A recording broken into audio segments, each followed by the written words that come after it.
Hello everyone, I'd like to welcome you all back to this segment of From the Hip. This is Dr. Shelley Plumb. You know, a lot of you know that I have a medical background. I am a podiatrist, and it has always astounded me with regards to athletic injuries how some people with certain injuries take that injury and they are debilitated for sometimes a very long period of time. And then other people take that same injury and they bounce back and they're stronger than ever. It has always astounded me. What is the difference between the two types of people? I think that I might have an answer, and we have a specialist here with us today. We have Tony Pilozzi with us. He is a physical therapist that is going to talk about sports injuries and how we can rehab properly and really bounce back. So we will be back in a moment.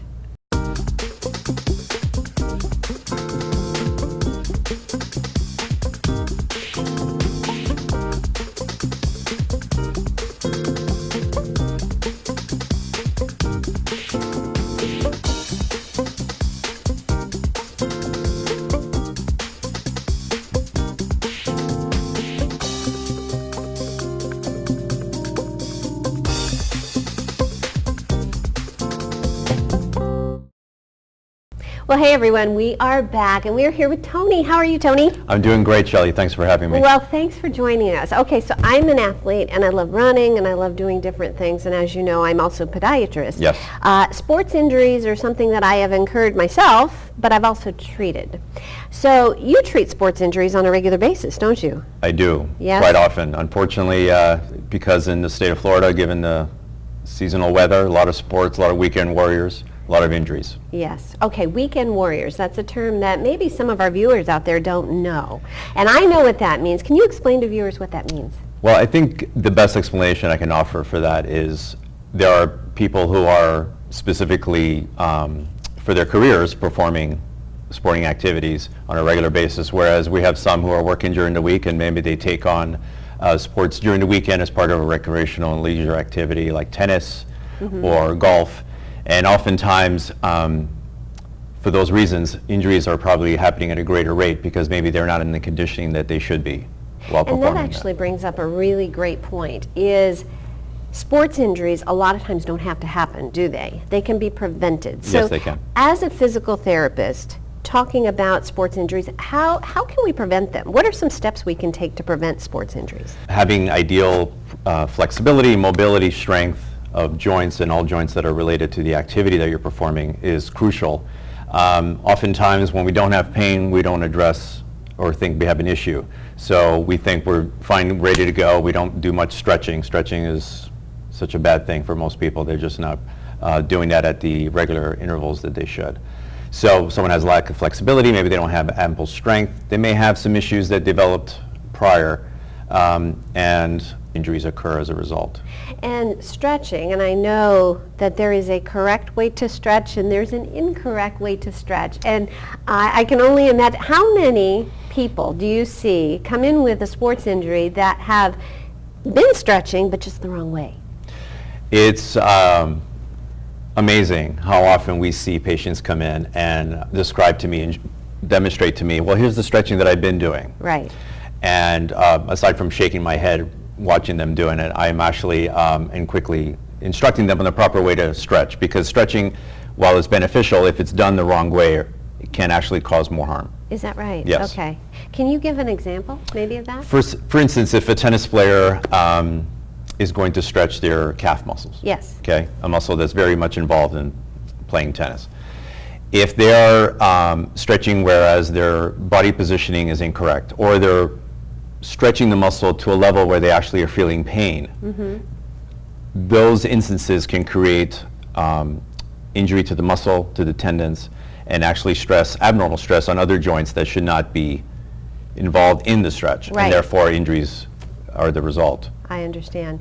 So, and I'm in podiatry, I'll be honest with you, one of the most common athletic injuries that I have seen are ankle sprains. Yeah. But I am curious from a physical therapy standpoint, because you treat the entire body, what do you see most commonly?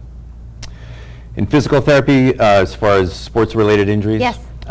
Definitely ankle sprains, pulled hamstrings, back pain, Those are very common, lower right. body especially. Yes. Yeah. I can only imagine. And I'm sure you have success stories of, and I honestly, I don't know if all physicians are like this, but I am a firm believer, as you know, in physical therapy, especially after surgery, sports injuries, that type of thing. Do you have any success stories that you can share with us? Well, fortunately, yes. Oh, good. And the success stories come usually as a result of people who have thought they can treat their own injuries, treat their pain. And they've done their own thing at home and often come to me and say, I've had this for a long time. And those are the patients I love best because I feel like I can make a great difference in their recovery. Right. And more quickly than they would on their own. So we often address the dysfunction and the underlying dysfunction that is the reason why they still have their pain. And right. It's the ideal physical therapy is getting to the source of the problem, getting the best treatment to resolve it, and getting to the outcomes that they would hoped to have gotten to on their own, much faster. So whether it involves stretching activities, strengthening exercise, I'm a very hands-on therapist. Hands-on techniques to restore joint mechanics, mobility, flexibility is the key. And so I've had many patients who have come with stubborn pains that just didn't go away, and I was able to help them recover fully and return to their sport, which they love to do. That's incredible. And I like what you just said because honestly, I will tell you, having been doing it for years, is what you just said, treating the root of the problem. Extremely important. It's one thing to decrease inflammation, but if you're not treating the mechanics or the tight muscles, the tight tendons and ligaments, then that injury is going to reoccur. Am I wrong? Absolutely right. As you had said, to reiterate, if you're treating the symptoms, symptoms are there for a reason. Yes. There's an underlying problem. If you don't determine the source of that underlying problem, and you treat, as you said, like a Band-Aid, just treating the symptoms, they feel great, but those improvements are temporary. The dysfunction still lays there. They may think wrongly that because I feel well, I can return to sport. True. That dysfunction's still there, they return too soon, they have reoccurring injury and exacerbation or even something even worse. Yes. So that is exactly true. And that's the reason why we've had success stories, because we address it in that way. And you and I have talked about, you're based out of Wellington, Florida. That's correct. And your practice, from talking to you, is a bit different than other physical therapy places that I have encountered. Can you explain how? Well, I'm proud to say that we're unique in the sense that unlike most physical therapy offices and clinics, we do have private rooms for each of our patients that come in to see us. Each therapist treats one patient at a time in those private rooms. May I interrupt you? Sure, no, of course. I like what you just said. Yeah. Each therapist treats. One patient at a time. So you are actually going to see a therapist one-on-one? Yes. In fact, if we are not treating the next patient until we're done with the prior. So all our attention on a one-to-one, in room, me and Right. them, half Yeah. hour plus, just spending time with them, and we can focus and improve the quality of the outcomes much quicker, I believe, because we're not dealing with 2 or 3 patients all at one time, which often is the case. What is, and I'm not sure how you'll respond to this, but kindness and compassion in healthcare, and I have been in doctors' offices where that was absent. Why is it absent in today's day and age? Do you know? In my opinion and experience over the years, first I've always found it somewhat mind-boggling that kindness and compassion can't coexist with success, whether it be financially or Right, sure, the number yes. of clinics you have. I mean, they can coexist. Right. Unfortunately, as you said, oftentimes we don't see that, all the way from the front office to the practitioner. Right. Now, why is that? That's a great question, because I like to think that in our office, you're not going to see anything but happiness, kindness. The staff is, everybody's having a great time, and the patients are getting better, and it just doesn't have that feel of coldness and medical Right, feeling. right. So I think possible reasons, I think that if let's say in therapy anyway, Sure. if the therapist is seeing multiple patients at one time, they are stressed. The therapist themselves is in a stressful situation. And hurried. Yes. hurried. They're required to see these many people to improve revenue and reimbursement. At the end of the day, the bottom line. But that compromises patient care. So the patients may not be happy, and that's also another stressful, because now the therapist is dealing with patients that are unhappy Right. or not improving. Yes. The staff may be inundated with a level of workload that is beyond their capacity to be able to do and still keep a smile on their face. Right. And it also depends on the hiring practices. I think each individual, who you hire makes a big difference. And so sometimes they may not be vetting these people quite enough. That's true. That is very true. It's actually a snowball effect, isn't it? Because you mentioned that, and it's so true. Say that therapist is stressed to see patient after patient after patient very quickly. They're stressed. That stress is translated to the patient, who is probably, quite frankly, already stressed to begin with because they have an injury. They're in pain. Exactly, and they're in pain. And what does that do? You have cortisol in your body, and what does that do to your healing potential? Well, it certainly slows it down. Yes. It definitely has a deleterious effect on the progress of the treatment. So now the patient is frustrated that maybe they're not improving as they should. The therapist is frustrated. And I think it's the sense of irritability that one may have is also contagious. I mean, if you're with someone that's irritable and you're not a compassionate person, that patient is very smart. They'll pick up on that, and it just, like you said, snowball effect. It just gets worse. And there has to be a degree, and I know this because of patient-doctor relationship, there has to be that feeling of trust and feeling of that you're on the same side for them to get better, because I can only imagine a physical therapist, if they're asking somebody to stretch a certain way, but doing it in an irritable manner, they're less likely to be compliant with. Sure. I mean, if in addition to doing something that the patient is responding painfully, yes, you have a therapist who's performing this particular task on the patient that has a demeanor that seems very, unempathetic. Sure, yes. I mean, you put the two together and you want the patient to relax while it's happening. Yes. You're not going to get the outcome you're looking for. Yeah. And I don't think the patient wants to be in a comfortable environment where they feel like they're getting quality care and attention. Sure, yes. That in and of itself, besides the treatment, could be sufficient to feel more at ease, more comfortable, less pain. Right. But I think that is lacking a lot in a lot of practitioners, unfortunately. I am curious. I'm always interested in stories and how people get to where they are. What got you into physical therapy? Well, it would be a great story if I could say when I was 10 years old I had physical therapy and it was a great success. But I don't have that story. I'm sorry. In fact, my initial way of responding to that is, well, I didn't get accepted to med school, so I needed a second choice. And ironically, it was as simple as looking through the course book at the university I was hoping to go to. And I said, I never heard of physical therapy. And it talked about working with patients. Right. Making them better. Yes. And that was always my drive wherever I went into the health field. And I said, let me try this out. And the rest is history. I fell in love with it. I think, as cliche as this may sound, I do feel like I was meant to be a physical therapist. Just because I just enjoy really helping people. Right.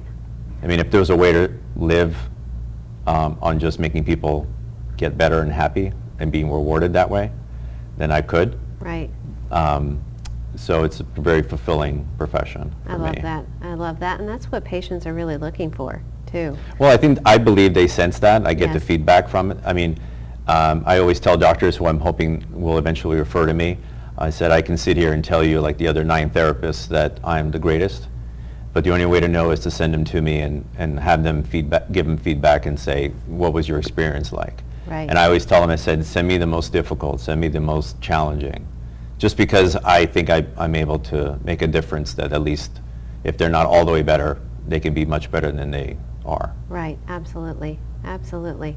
Well, Tony, we're going to take this opportunity to take a break Okay, for our sounds sponsor. good. So we will be back in a moment. Microgerm Defense is a green antimicrobial product. It is approved by the U.S. Environmental Protection Agency and comparable regulatory bodies around the world.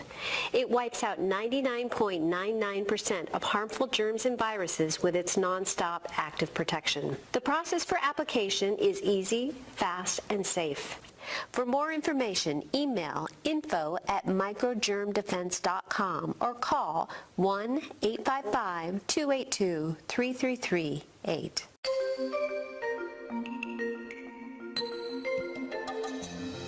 Well, hey everyone, this has been an enlightening experience. I mean, I knew a lot about physical therapy before, but I really love the way you practice. So for viewers out there that are listening and they're intrigued by our conversation, maybe they're athletes and they want to know, you know what, if the next injury or I have an injury, what should I be doing? What tips can you leave them with? Well, certainly if you're the kind of person that you're doing everything you can to prevent an injury, unfortunately, sometimes some injuries are unavoidable. Right. So you have an injury, you're on a tennis court, sprained ankle, what do I do? Well, certainly if you feel like you can get up from the injury and walk from it, it's important to ice, to elevate, right, rest.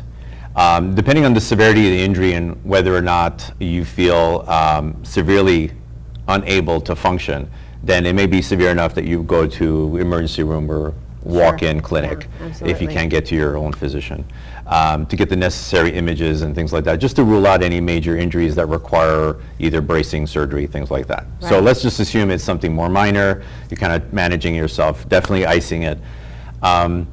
Minor injuries oftentimes can take anywhere from 3 to 7 days with the ice and elevation to resolve itself. However, if something were to persist beyond that, aside from, of course, contacting a physician, I like to think that I'm available as well as a physical therapist, where someone can call our office and say, I'm having these issues from an injury.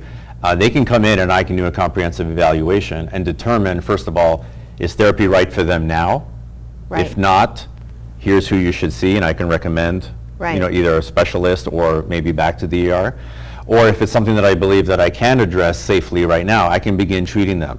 Okay. So I do not need a prescription from a physician for them to come see me. I can be an initial step for triage, to determine the best course of treatment for them. That's perfect. That's perfect. Yeah. So for viewers out there, they want to get a hold of you. Say or they have a question for you. How would they find you? Well, there are multiple ways. Of course, calling our office. Yes. And that information is readily available on our Facebook page. You know what, Tony? We're going to pop it right up here for viewers to see. Okay. So definitely our Facebook page. Also, we do have a page on Instagram. You can, of course, Google our business. It'll give you all the information as far as the phone numbers and address. Okay. And email address as well. Perfect, perfect. Well, on behalf of the entire PlumbTalk team, this has really been a pleasure. Thank you for joining us. It's been all mine. Thank you so much. I appreciate it. Thank you. This has been an incredible day. I mean, it was kind of nice for a bit to switch gears and talk about something that was medically related, and I learned a lot about physical therapy, especially athletic injuries. So the next time I twist my ankle, I know exactly what I am going to do, and I hope that you will also, know what to do when you have an athletic injury and seek the proper attention. And better yet, you know what I liked that Tony was talking about is that kindness and that compassion that is sometimes missing in healthcare. You all deserve that, and I hope you'll remember that.